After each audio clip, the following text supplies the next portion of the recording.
May G-Gives offer ka ba sa inyong GCash katulad nito na nakikita nyo sa screen ko ngayon?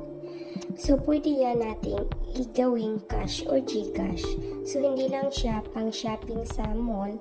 Kung hindi, pwede nyo rin yan i-convert to GCash. So, paano nga ba?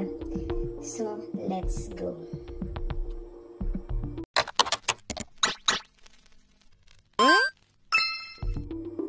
Una guys, syempre may QR code tayong gagamitin. I-click mo lang yung QR sa center.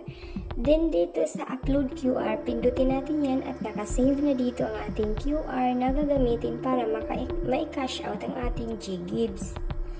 Then enter mo lang dito ang amount kung magkano yung i-convert ninyo. So, like for example, ang i-convert ko is 3,000 lang. Then pagkatapos, next. Then, dito makikita mo yung G-Gives. So, itong G-Gives ang i-click ko. Then, see installment option, pindutin mo yan.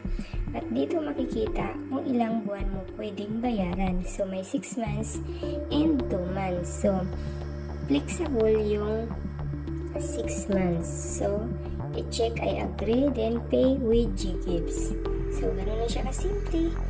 So, pwede na yan ma-transfer sa inyong GCash. So, kung gusto niyo guys, message lang ako sa aking Facebook account, itong Jessie Lutairos na naka-blue badge, para pwede natin yung i-convert to cash or GCash.